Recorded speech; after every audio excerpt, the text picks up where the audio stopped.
What's going on, guys?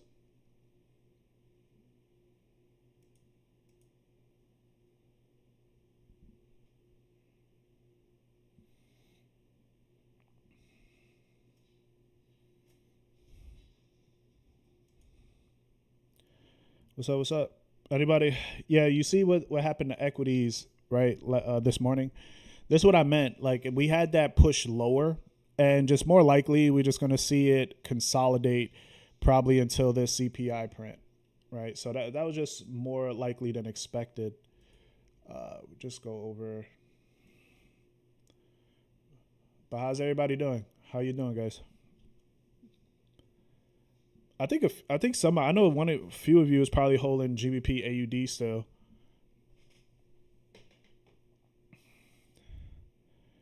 Yeah, what's up, Patrick?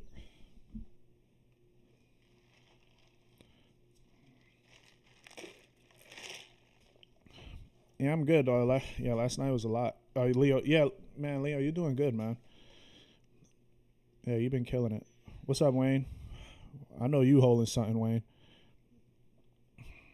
Rob, you still holding too? That's amazing. Nah, Paul too. Yeah, amazing. Yeah, I got you, Paul. I don't think that this is gonna impact GBP AUD. If we turn into a risk off market, then I think it would impact AUD by making it weaker.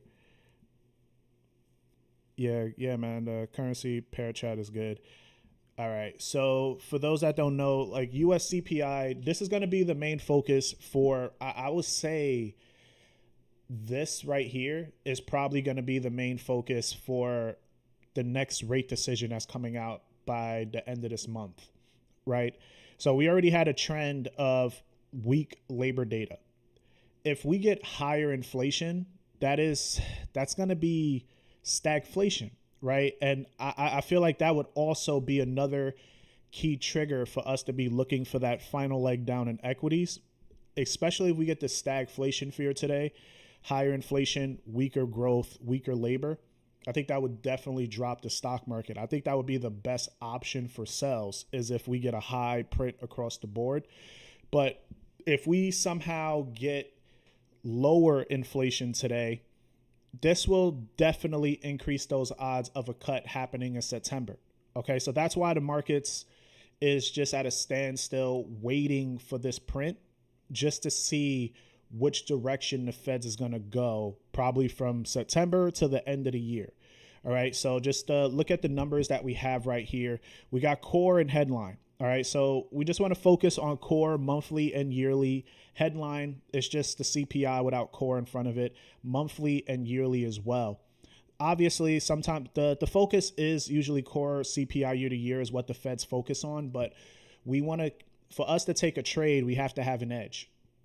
All right, so if we see inflation comes out lower than expected, it would be great to see core inflation at least be below a 2.9. If we want weakness in the dollar and stronger equities, if we could get core year to year to come in at a 2.9 or lower, I would say a 2.8, it would be that really good sweet spot.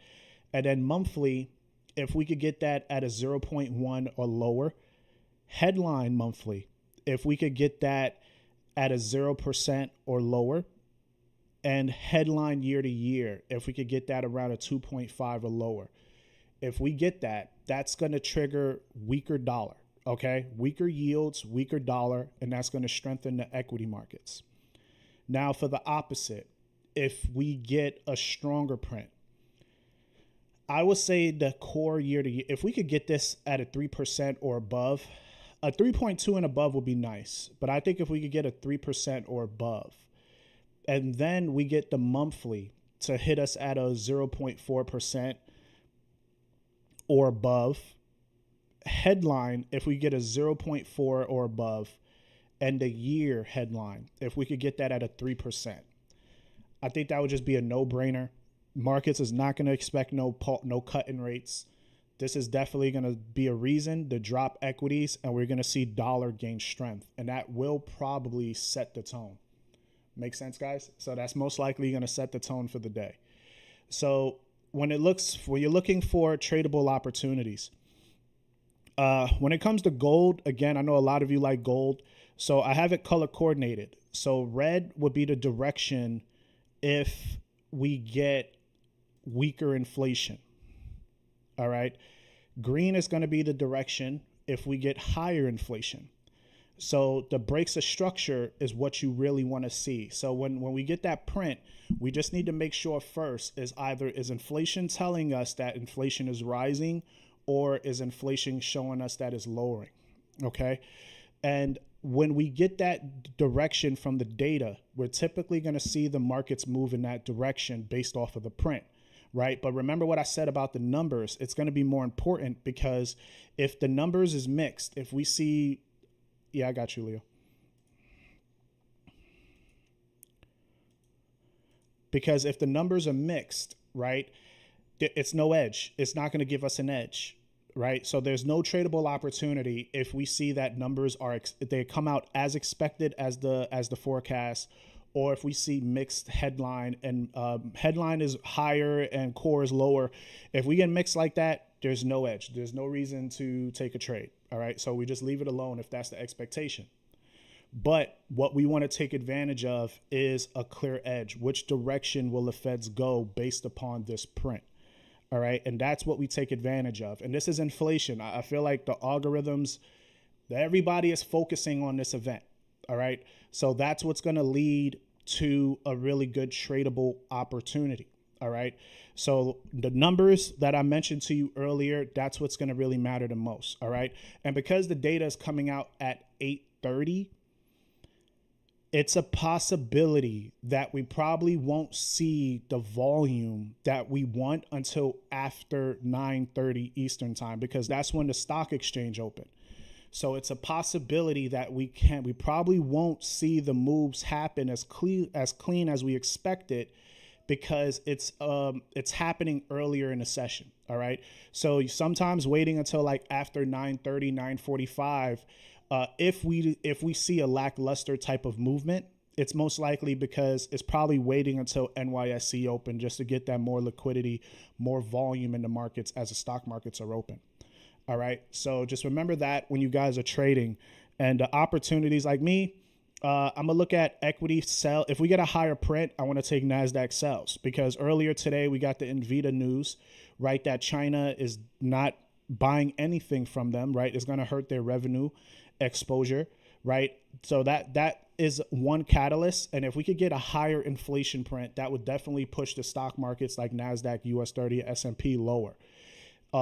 Also, like if you want to stay neutral, like UJ could be a really good option as well. Like if we're taking a higher print or a lower print, USD JPY could be a really good option. I like the idea because we had the rate decision for Australia. If we get a stronger dollar, that will most likely be good for like AUD USD sells. And if you want to take advantage of a weaker dollar, then I would say GBP USD buys could be the best bet. Okay, because we had higher labor data for the United Kingdom. So a weaker dollar, if we get weaker CPI, could possibly be good for GU. But it don't matter. Whatever the print happens today, dollar is going to react to it. When it comes to gold, still, I would expect gold to do the opposite of the dollar and the yields, right? So if we get stronger dollar, higher inflation, remember it's inflation, right? Gold is sensitive to inflation. So I'm gonna do it in green so you guys could see what's gonna happen is we're probably gonna see like when inflation comes in higher, it may do something like this. It may spike a little lower, and then gold might spike up a bit, and because of higher inflation, and then we'll possibly see gold drop lower as the dollar gains strength. All right, so just always anticipate that pullback first. And the same thing for the opposite. If we get lower inflation, we're probably going to see gold spike a little lower. And then with the dollar weakness and the yields pushing weaker, then we could possibly see gold push up higher. So just anticipate the pullback, right? Try to anticipate that first. But depending on how this print goes, it will probably be very, very impulsive. All right. Hopefully this is helpful.